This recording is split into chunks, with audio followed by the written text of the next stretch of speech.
Welcome to the series of final term preparation. ये final term की preparation series की video है। Complete series इस चैनल के ऊपर अपलोड की जा रही है और आज की वीडियो के अंदर आपको MGT 502 की फाइनल टर्म की प्रिपरेशन के लिए सॉल्व पास पेपर करवाए जा रहे हैं, जिसके अंदर आपको इंपॉर्टेंट MCQs भी करवाए जा रहे हैं और इंपॉर्टेंट क्वेश्चन एंड आंसर भी करवाए जा रहे हैं सॉल्यूशन के साथ। तो शुरू करते हैं आज के इस ट्यूटोरियल को। इसमें सबसे पहले आपके सामने इंपॉर्टेंट क्वेश्चन एंड आंसर है, जिनके सॉल्यूशंस आपको MCQs के बाद करवाए जाएंगे, जिसके अंदर डिफ्रेंशिएट है यानी कि फ़र्क बताना है, जॉब डिस्क्रिप्शन और जॉब स्पेसिफिकेशन इन दोनों के दरमियान ब्रीफली डिस्क्राइब करना है, प्रोसेस री इंजीनियरिंग को डिफ़ाइन करना है, सोशल पावर को, एसेंशियल एलिमेंट लिखने हैं, टोटल क्वालिटी मैनेजमेंट के, जॉब रोटेशन को डिफ़ाइन करना है और इसके अलावा डिफ्रेंशिएट करना है ट्रांजैक्शनल और ट्रांसफॉर्मेशनल लीडरशिप को।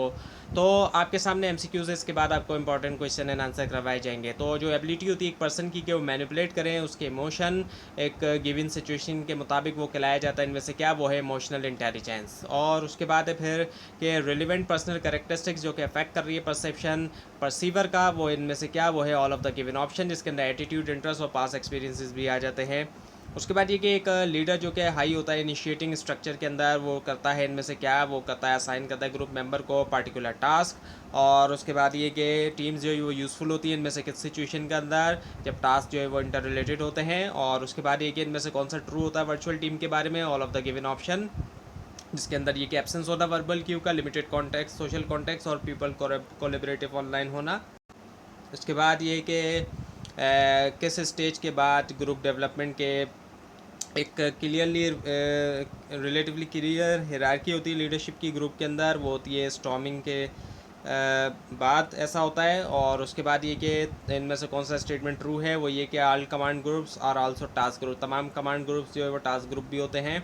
उसके बाद ये कि ज़्यादातर ऑर्गेनाइजेशन डेवलप करती है मल्टीपल सप्लायर रैदर देन के, जारी बात है सिर्फ एक के साथ रहें, वो इसलिए होता है डिपेंडेंसी को रिड्यूस करने के लिए, रिड्यूस डिपेंडेंसीज का आंसर है। उसके बाद ये कि इनमें से किस तरह की कॉन्फ्लिक्ट के अंदर आप एक्सपीरियंस करते हैं मल्टीपल रोल जो है आपकी लाइफ में।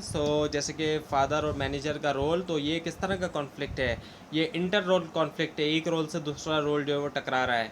उसके बाद ये कि इनमें से कौन सा जो है वो नहीं है कॉमन सक्सेस क्राइटेरिया किसी भी ऑर्गेनाइजेशनल स्ट्रक्चर के लिए, वो होता है हाई रेजिडुअल मास का होना। और उसके बाद ये कि एक टॉल सेंट्रलाइज जो हिरार्की होती है अथॉरिटी की, टॉप डाउन कम्युनिकेशन का होना, डिसीजन मेकिंग, ये करेक्टरिस्टिक्स होती हैं कौन से ऑर्गेनाइजेशनल स्ट्रक्चर का, मैकेनिस्टिक स्ट्रक्चर का। और उसके बाद ये कि इनमें से कौन सी टर्म जो है वो डिफाइन करती है कि कैसे जॉब जो है वो job task formally divide group और कोऑर्डिनेट होते हैं, वो होता है ऑर्गेनाइजेशनल स्ट्रक्चर। और उसके बाद ये कि इनमें से कौन सा ऑर्गेनाइजेशनल डिज़ाइन जो है सुपर इम्पोज करता है प्रोडक्ट या प्रोजेक्ट बेस्ड डिज़ाइन, जो एग्जिस्टिंग फंक्शन बेस्ड डिज़ाइन के ऊपर, वो होता है मैट्रिक्स स्ट्रक्चर। और उसके बाद ये कि गिवन वर्कर को देना बहुत ज़्यादा कंट्रोल जो है टास्क के ऊपर, जो कि होगा कंप्लीट, उससे अक्सर जॉब इनरिचमेंट होती है, किस वजह से, all of the given option की वजह से, जितने भी आपको बताया गया। उसके बाद ये कि इम्प्लीमेंट करना ISO often gives the following advantage, क्या एडवांटेज मिलते हैं सिवाय एक को छोड़ के, वो ये कि रिड्यूस होती है इंटरनेशनल ट्रेड। तो ISO से ऐसा कुछ नहीं होता, जाहिर बात है, बल्कि फ़ायदा होगा ट्रेड को। अब ये कि इनमें से कौन सी जो है वो एग्जाम्पल नहीं है रीजनल इकोनॉमिक अलाइंसेस की, वो है डेमोक्रेटिक यूनियन ऑफ हंगेरियन, बाकी है यूरोपियन यूनियन, नेफ्टा और कैरिबियन कम्युनिटी।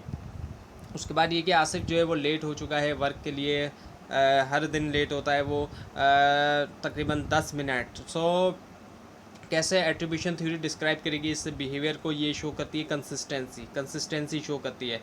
उसके बाद ये कि एट्रीब्यूशन थ्योरी के मुताबिक इनमें से कौन से जो है वो इंटरनली कॉज बिहेवियर है, वो है working late in order to get a promotion, working late होना ताकि प्रमोशन हासिल किया जा सके। उसके बाद ये कि what is the name of the theory, ऐसी थ्योरी का क्या नाम है जो कि डील करती है एक्सप्लेन करने के साथ जो कॉज होते हैं बिहेवियर जो है दूसरों का, वो होती है एट्रीब्यूशन थ्योरी। और उसके बाद ये कि इनमें से कौन सी जो है वो नहीं एक एथनिक जो है डिसीजन मेकिंग के अंदर वो होती है, सॉरी एथिक नहीं है वो, अखलाकियत नहीं है डिसीजन मेकिंग में, वो है फेवरेटिज़म। जब फेवरेटिज़म होती है तो ये एक गैर अखलाकी जो है अमल होता है। और उसके बाद ये कि इनमें से कौन सा डिसीजन मेकिंग स्टाइल शो करता है लो टॉलरेंस जो है एम्बिगिटी के लिए, और रैशनैलिटी तलाश करता है, वो होता है डायरेक्टिव स्टाइल। और उसके बाद है फिर बिग 5 मॉडल रिलेट करता है किसके साथ, पर्सनैलिटी के साथ। और उसके बाद ये कि ट्रांसमिशन जो होती है इनमें से किसकी वो प्राइमरी पर्पस है सोशलाइजेशन का, वो है core value to new members. और उसके बाद एक इनमें से कौन सा जो है वो इंडिविजुअल सोर्स होती है रेजिस्टेंस टू चेंज की, वो होती है इकोनॉमिक थ्रेट। और उसके बाद ये कि पीटीसीएल ने जो है वो कॉन्ट्रैक्ट किया डिफरेंट रिक्रूटिंग एजेंसीज़ के साथ, ये प्रोवाइड किया जाए ह्यूमन रिसोर्स उसके कॉल सेंटर के लिए। ये एग्जांपल इनमें से किसकी, आउटसोर्सिंग की, आउटसोर्स कर दिया इस काम को, दूसरे को दे दिया करने के लिए। उसके बाद एक इनमें से कौन सी परफॉर्मेंस मैनेजमेंट कंपोनेंट जो है वो है समराइज़ करने के बारे में परफॉर्मेंस, और जो रैंक करना रिकॉर्ड वो होता है रेटिंग। और उसके बाद ये कि इनमें से कौन सा सिस्टम जो है कंप्राइज करता है प्रोसेसेस और एक्टिविटीज़ जो कि इन्वॉल्व होना चाहिए परफॉर्मेंस अप्रेजल में, वो है परफॉर्मेंस मैनेजमेंट। उसके बाद ये कि job rotation, under study assignment, apprenticeship, formal mentoring programme, ये एग्जाम्पल इनमें से किसकी, ऑन द जॉब ट्रेनिंग की। और उसके बाद ये कि तमाम जितने भी जो है ऑप्शन है ये एग्जाम्पल है इनडायरेक्ट कंपनसेशन की, एक को छोड़ के वो बोनसेस हैं। उसके बाद अब आपके सामने हैं इंपॉर्टेंट क्वेश्चन एंड आंसर। पहले ये कि डिफ्रेंशिएट करें, फ़र्क वाजे करें जॉब डिस्क्रिप्शन और जॉब स्पेसिफिकेशन के अंदर। जॉब डिस्क्रिप्शन की बात करते हैं, एक ऐसा डॉक्यूमेंट होता है जो कि प्रोवाइड करता है इन्फॉर्मेशन टास्क के हवाले से, ड्यूटीज़ के हवाले से, रिस्पॉन्सिबिलिटीज़ के हवाले से जॉब की। और जॉब डिस्क्रिप्शन जो होता है वो लेता है takes on an even greater importance. अगर हम देखते हैं अमेरिकन का जो डिसेबिलिटी एक्ट है उसके साथ, क्योंकि जो डिस्क्रिप्शन होता है एसेंशियल जॉब फंक्शन का वो क्रिटिकल हो सकता है to a defence reasonable accommodation के हिसाब से।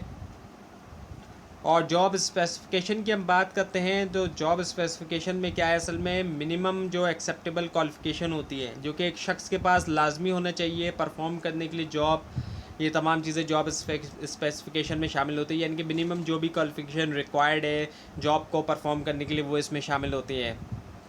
और जो आइटम्स इसमें शामिल होते हैं उसमें आ जाता है रिक्वायरमेंट फॉर एजुकेशन की, इतनी एजुकेशन होनी चाहिए, इतना एक्सपीरियंस होना चाहिए, पर्सनैलिटी इस तरह की होनी चाहिए, और फिज़िकल एबिलिटी भी ज़ाहिर बात है लिखी हुई होती है जॉब के हिसाब से जो रिक्वायर्ड होती है। उसके बाद ये कि ब्रीफली डिस्क्राइब करें प्रोसेस री इंजीनियरिंग। प्रोसेस री इंजीनियरिंग को कुछ इस तरीके से डिस्क्राइब किया जाता है कि कंसिडर करना how things would be done, किस तरीके से चीज़ों को किया जाएगा अगर उनको स्क्रैच से, बिल्कुल ज़ीरो से यानी कि स्टार्ट किया जाए। अब है डिफाइन सोशल पावर। अच्छा, वैसे पावर तो एबिलिटी टू इन्फ्लुएंस होती है, ऐसी एबिलिटी जिसके ज़रिए दूसरों को इन्फ्लुएंस किया जाता है, लेकिन जब सोशल पावर की बात करते हैं तो ऐसी एबिलिटी होती है कि जिसके ज़रिए काम लिया जाता है, गेट थिंग्स डन, चीज़ों को करवाना विथ ह्यूमंस के साथ भी, इंफॉर्मेशन और इंफॉर्मेशनल और मटेरियल रिसोर्सेज के साथ भी। और उसके बाद ये कि लिखें एसेंशियल एलिमेंट जो है TQM के, इनके जो टोटल क्वालिटी मैनेजमेंट है उसके जो एसेंशियल एलिमेंट्स हैं। इसके अंदर आया था एक सपोर्टिव ऑर्गेनाइजेशनल कल्चर का होना, मैनेजमेंट कमिटमेंट और लीडरशिप का होना, सेंस ऑफ डायरेक्शन प्रोवाइड करना, और इसके अलावा ये कि एनालिसिस होना, कस्टमर की जो क्वालिटी नीड है, बेंचमार्किंग का होना, और स्टैंडर्ड्स का होना, स्ट्रेटजीज़ होना ताकि क्लोज़ किया जाए क्वालिटी गैप्स को, ट्रेनिंग दी जाए, क्वालिटी टीम्स हो, प्रोसेस मॉनिटरिंग और मेजरमेंट हो, एक्सीड कर दिया जाए कस्टमर की एक्सपेक्टेशन, उससे भी ज़्यादा आगे चले जाएँ। ना दी जॉब रोटेशन से अंदाज़ा हो रहा है कि रोटेट किया जाता है तो होता क्या है कि पीरियडिकली तौर पर शिफ्ट किया जाता है वर्कर को एक टास्क से दूसरी टास्क तक, एक टास्क करते करते उसको दूसरी टास्क की तरफ शिफ्ट कर दिया जाता है।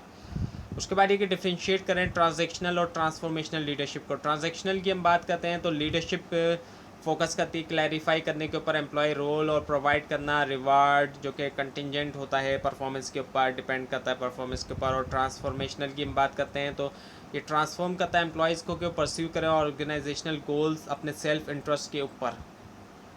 तो ये थी आज की वीडियो। आपको इस बारे में कोई क्वेश्चन है, खासतौर पर इसमें कोई मिस्टेक दिखाई दे ज़रूर हाईलाइट कीजिए। और इस पूरी सीरीज़ को देखने के लिए और फाइनल टर्म एग्जाम्स की प्रिपरेशन के लिए इस चैनल को सब्सक्राइब कीजिए, बेल आइकन के ऊपर क्लिक कीजिए। Thanks for watching this video and best of luck for your exams.